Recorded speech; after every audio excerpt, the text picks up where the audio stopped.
कसूर था हमारी बेटियों का? 6 ओलंपिक विजेता बेटियां, ओलंपिक मेडल विजेता बेटियां, क्या कसूर था उन बेटियों का? 6 महीने तक दिल्ली की सड़कों पर बैठी रही केवल इस बात को लेकर कि न्याय मिले। उनके साथ गलत किया गया, एफआईआर तक दिल्ली पुलिस ने दर्ज नहीं करी। वो दिल्ली जिसमें दिल्ली पुलिस में ज्यादातर अफसर और सिपाही हरियाणा के हैं। हम जाते थे, पूछते थे तो कहा भारत सरकार की तरफ से एफआईआर नहीं करेंगे। वो दिल्ली जिसके 3 तरफ हम बसे हैं, हरियाणा, लेकिन दिल्ली जाकर अपनी बेटियों को न्याय नहीं दिलवा पाए। वो आपकी बेटी भी हो सकती थी, आपकी बहन भी हो सकती थी। क्या कसूर था विनेश फोगाट का? क्या कसूर था साक्षी मलिक का? क्या कसूर था उनका? ये तो वो देश है जहां दुश्मन की बहन बेटी की इज्जत को भी अपनी इज्जत माना जाता है। ये वो देश है जहां बहन बेटी की इज्जत पे बात आई तो महाभारत में, कुरुक्षेत्र में, यहां से कुछ कोस दूर कुरुक्षेत्र में महाभारत का युद्ध हुआ। लेकिन यहां पर इन बेटियों की जब मान सम्मान की बात आई तो देश की सरकार ने आंख बंद कर ली। इतना घोर अन्याय, जो ये कह रहे थे ब्रिजेंद्र जी कि अपने मन में घृणा, क्या दया का इतना भाव नहीं होना चाहिए? क्या दया का इतना भाव नहीं होना चाहिए? वो भी देश की बेटियां थी। क्या कसूर था उनका और क्या कसूर था हमारा? जब हम बात उठाते थे संसद में किसान की, उन पहलवानों की, मैं अकेला संसद में उस समय विपक्ष का सांसद था। हरियाणा से 15 सांसद, 14 बीजेपी के लोकसभा राज्यसभा मिलाकर जब मैं उठाता था, पूरी देश की बीजेपी टूट के पड़ती थी, खाने को आती थी। लेकिन दया का भाव किसी के दिल में नहीं आया, अन्याय का भाव, सहानुभूति का भाव नहीं आया, अन्याय का भाव। आप राजनीति कर लेते, वो तो हम धन्यवाद करते हैं सुप्रीम कोर्ट का। 6 महीने के बाद सुप्रीम कोर्ट के कहने पे एफआईआर दर्ज हुई और उसके बाद दिल्ली कोर्ट ने उस आरोपी बीजेपी के सांसद पर चार्जेस फ्रेम किए और कहा कि ये सबूत हैं कि 5 लड़कियों के साथ उसने गलत किया, उस बात के सबूत हैं। उन बेटियों का सोचो आप, जो बेटियां अपने सब कुछ को ताक पे रखते वहां बैठी थी। आज विनेश फोगाट लड़ रही है, हमारी बहन लड़ रही है जुलाना हल्के से। उन्होंने यही कहा जब कांग्रेस पार्टी में शामिल हुई कि भाई जब हम अकेले पड़ गए थे देश में तो कोई साथ आया तो कांग्रेस पार्टी ने साथ दिया, इसीलिए कांग्रेस पार्टी से जुलाना हल्के से। मगर इस सरकार का, ऐसी अन्यायी सरकार, ऐसी अहंकारी सरकार, घमंड 7वें आसमान पे। और घमंड तो इतना बढ़ गया था कि लोकसभा चुनाव से पहले आपको याद होगा नारा दे दिया था 400 पार। क्या कहा?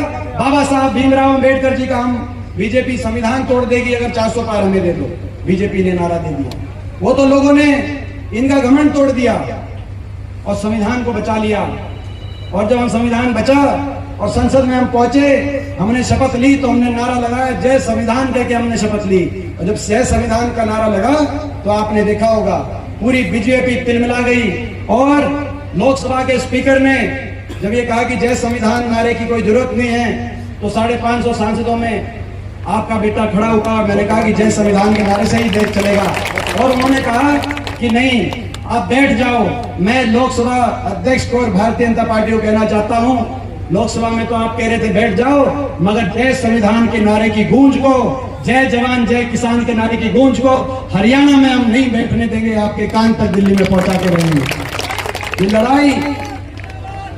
लड़ाई हरियाणा के भविष्य को बचाने की लड़ाई है।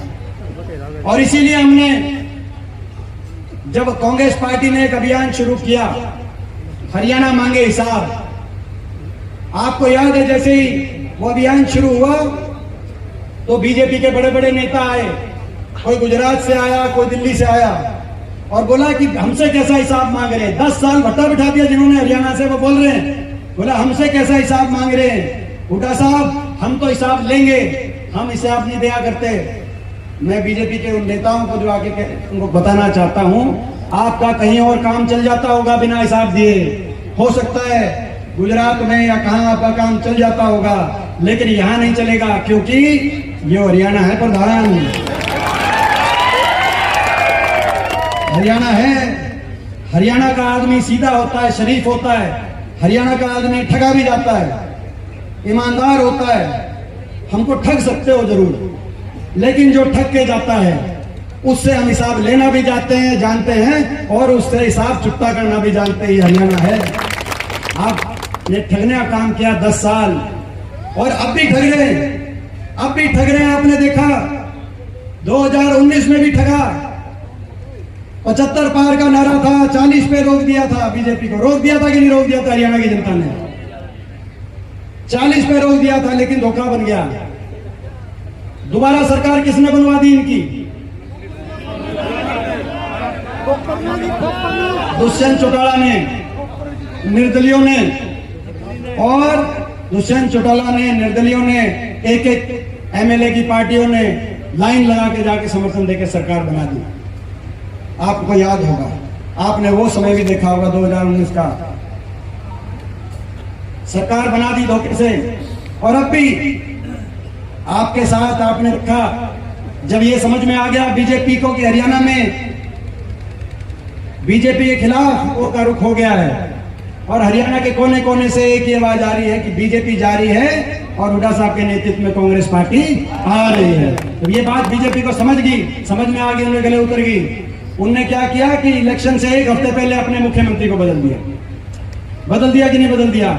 जिस सेनापति को 10 साल कमांड आपने सौंप रखी थी अपनी फौज की, जिस सेनापति की के कमांड में हरियाणा का बट्टा बैठ गया, जब युद्ध की घड़ी आई, युद्ध का बिगुल बजा, युद्ध के दिन का सूरज उगा, उस दिन बोला घोड़े से इस सेनापति को उतारो, दूसरे को बिठाओ।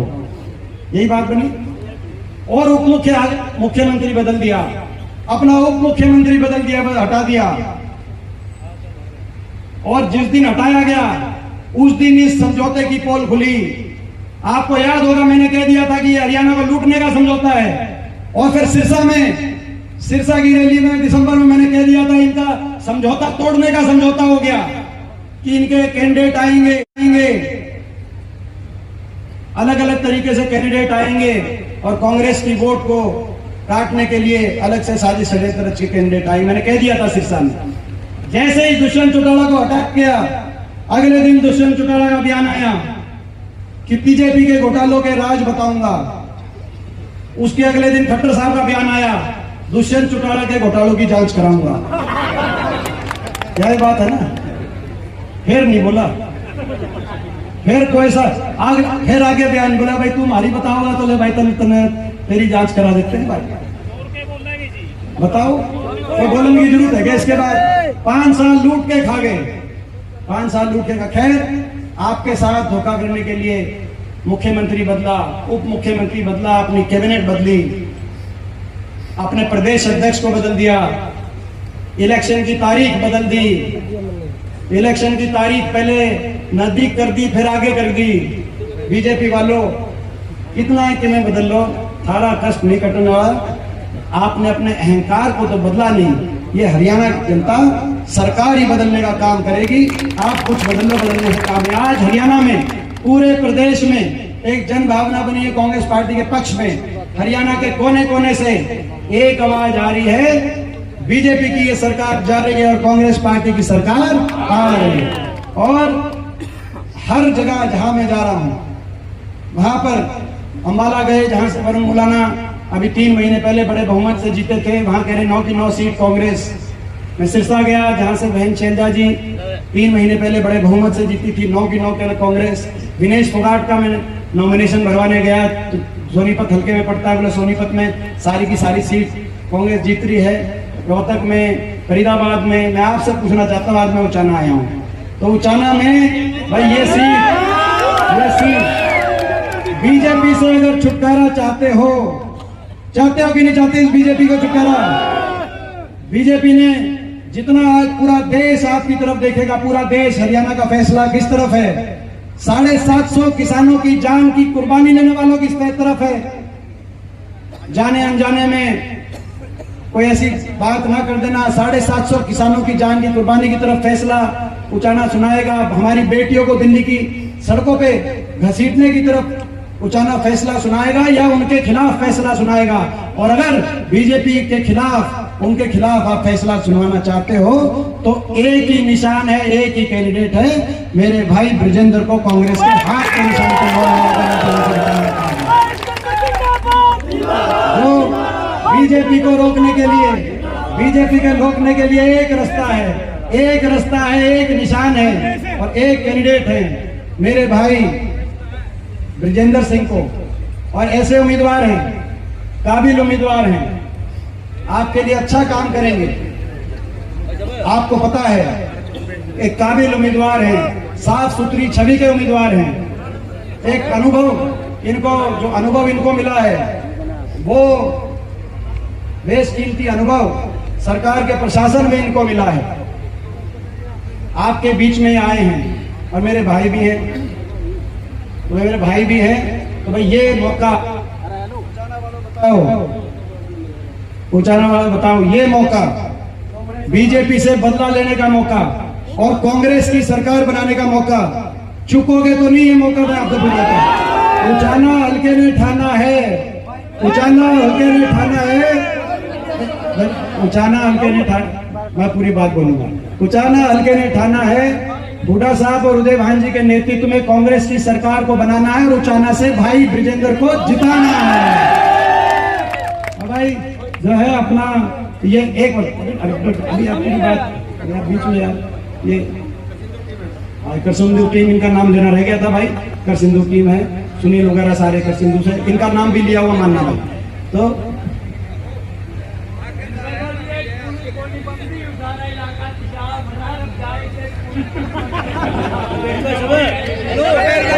देखो ये मौका है, आपकी सरकार बनेगी, दोनों भाई मिलके आपके लिए काम करेंगे। देखो दोनों भाई मिलके आपके बीच में आए हैं, तो रजवाई की आप बात कह रहे हैं, हल्के की और कोई विकास कार्य है, दोनों भाई मिलके आपके लिए काम करेंगे। हाँ आगे बात तक आगे, हाँ रजवाई की कह रहे हैं, जायज बात है। ये मैं गांव में आया था भाई आपको याद होगा छात्र गांव में जब मैं आया था, उस दिन भी उठ के गए थे बात भाई।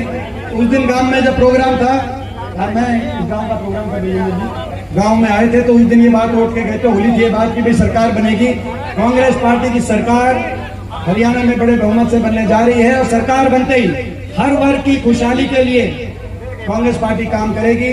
सबसे पहला काम बड़े बुजुर्गों को 6,000 बुढ़ापा पेंशन देने का हम काम करेंगे। हमारी माताओं और बहनों को 500 रुपए में गैस का सिलेंडर और 2,000 रुपए रसोई खर्च हर महीने का हर माता बहन को दिलवाने का कार्य करेंगे।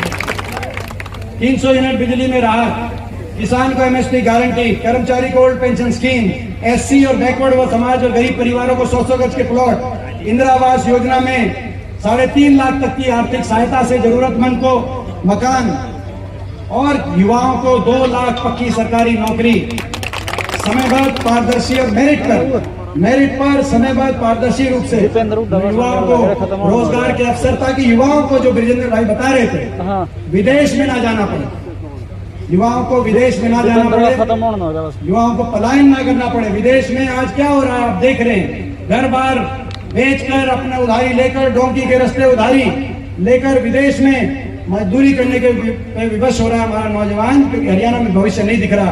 पलायन नौजवान को ना करना पड़े हरियाणा से, पलायन अगर हरियाणा से करना पड़े तो इन अपराधियों को करना पड़े जो आप अपराध में हरियाणा देश में नंबर 1 बना दिया। अपराधियों से भी कहना चाहते हैं 20-30 दिन का दिन है, टाइम है आपके पास, या तो अपराध छोड़ दो या हरियाणा छोड़ दो, हरियाणा में जगह नहीं मिलेगी अपराधियों को भी आप कहना चाहते हैं। तो ये सारी बातें हैं। आप सब जिस पल का आप बहुत लंबे समय से इंतजार कर रहे थे, बीजेपी की इस अत्याचारी अन्यायी सरकार से पीछा छुड़ाने के पल का, वो घड़ी आ गई है। कर रहे थे कि नहीं कर रहे थे इंतजार, इन तक पंडा छुटाऊं का नहीं बताओ, सीख लिए बीजेपी से कसर बाकी रह रही है। कदे किसी के जी में होगी 5 साल और बरत के देख लें, सीख लिए। हाँ तो ये बीजेपी आज क्यों हरियाणा प्रदेश में एक बदलाव की भावना उमड़ के आई, क्योंकि इन्होंने हरियाणा का भट्टा बिठाने में, आपका भट्टा बिठाने में, हरियाणा का भट्टा बिठाने में कोई कसर नहीं छोड़ी। काफी कुछ हमारे भाई ब्रिजेंद्र ने आपके बीच में कहा। जो हरियाणा देश में 2014 से पहले विकास का प्रतीक था, खुशहाली का प्रतीक था, अमन चैन शांति आपसी प्यार भाईचारे का प्रतीक जो प्रदेश था, आज 10 साल की बीजेपी की इस खट्टर रूपी सरकार के बाद वो हरियाणा प्रदेश देश में नंबर 1 बन गया। बेरोजगारी में। और ये हम नहीं कह रहे, भारत सरकार ने संसद में जवाब दिया। जैसे विजेंद्र भाई ने बताया, मैंने सवाल पूछा किस प्रदेश में सबसे ज्यादा बेरोजगारी है, मोदी सरकार ने जवाब दिया फरवरी में कि सबसे ज्यादा बेरोजगारी हरियाणा में 10 साल की सरकार के बाद। वो उनका ही रिपोर्ट कार्ड बीजेपी की सरकार बता रही है सेंटर। सबसे ज्यादा आज हरियाणा विकास और खुशहाली से तो उतर गया, देश में नंबर 1 बन गया बेरोजगारी में, देश में नंबर 1 बन गया हरियाणा नशे में, पंजाब से ज्यादा नशा आ गया हरियाणा में, देश में नंबर 1 बन गया हरियाणा अपराध में, क्राइम रेट में। यह भी भारत सरकार का आंकड़ा है, गृह मंत्रालय का आंकड़ा है, नंबर 1। महंगाई 10 साल कमर तोड़ महंगाई, जनता की कोई सुनवाई नहीं। भ्रष्टाचार आपके सामने, हर वर्ग को उलझा दिया इन्होंने। सही कहा, राजनीति ऐसी करी, धर्म और जाति के नाम पर भाई को भाई से उलझाने का काम किया सबसे पहला। लेकिन आज मैं कहना चाहता हूं छात्रगांव से मैं कहना चाहता हूं कि वो तोड़ेंगे लेकिन हम जोड़ेंगे, ये आज मैं कहना चाहता हूं। छत्तीस बिरादरी, हर धर्म एक साथ मिलकर हरियाणा का भविष्य निर्माता बने। वो तोड़ेंगे लेकिन हम जोड़ेंगे, और जोड़ने की जो भावना है वो कभी परास्त नहीं हो सकती, क्योंकि वही इंसानियत की भावना है। वो तोड़ेंगे हम जोड़ेंगे। उलझा दिया हरियाणा के नागरिकों को, उलझा दिया पोर्टलों में, आईडियों में, family ID, property ID portal, उलझा दिया कि नहीं उलझा दिया। और नौजवानों को उलझा दिया कच्ची भर्ती में, कच्ची भर्ती, कच्ची नौकरी, सीटी में उलझा दिया। 2 लाख सरकारी पद समाप्त कर दिए, खाली पड़े। कौशल निगम ले आए, 1.5 लाख बच्चों की बिना पेंशन, बिना रिजर्वेशन, बिना मेरिट बैकडोर से सरकार खुद ठेकेदार बन गई, कौशल निगम में लगा दिए बच्चे। फौज की भर्ती में अग्निवीर आ गया, वहां भी कच्ची भर्ती। हरियाणा का नौजवान जाए तो जाए कहां। और पिछले 2 साल से तो इन बच्चों की ऐसा शोषण हुआ बच्चों के साथ। पोस्ट निकाल दी, 25,000, कोई 50,000, बड़े बड़े दावे करते थे। पहले खट्टर साहब करते थे, फिर खट्टर साहब बदल गए तो नायब सिंह जी कहते थे कि पहले कहते थे लोकसभा से पहले रिजल्ट डिक्लेयर करके ज्वाइनिंग करा देंगे इन बच्चों का। कितना बड़ा शोषण। फिर बोला लोकसभा चुनाव हो गया, लोकसभा चुनाव के बाद कराएंगे। और फिर बोला कि भाई लोकसभा चुनाव के बाद विधानसभा से पहले करा देंगे। फिर बोला विधानसभा चुनाव डिक्लेयर हो गया, विधानसभा चुनाव के बाद कराएंगे।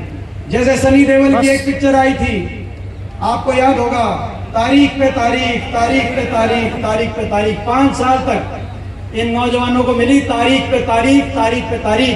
कांग्रेस की सरकार आएगी, मेरिट पर, जॉब कैलेंडर से, भर्ती विधान से पारदर्शिता के साथ भर्ती कराएंगे और देंगे ज्वाइनिंग पे ज्वाइनिंग, ज्वाइनिंग पे ज्वाइनिंग, ज्वाइनिंग पे ज्वाइनिंग।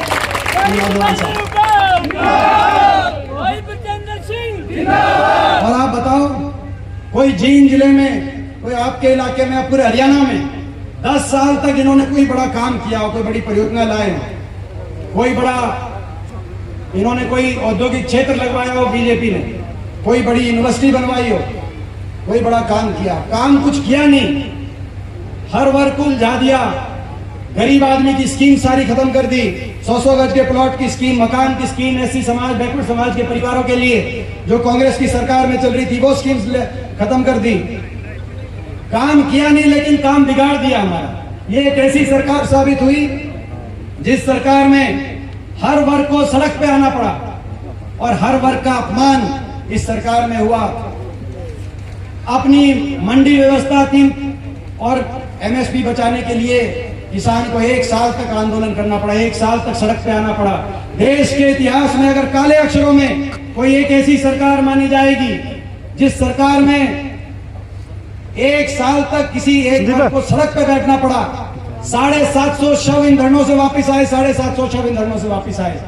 हम एक के घर जाते थे, कोई शव वापिस आता था उचाना हल्के में, कोई आता था नारनौंद हल्के में, कोई कलोई हल्के में, कोई जुलाना हल्के में। हम एक एक परिवार के जाते थे, आंसू पोंछते थे।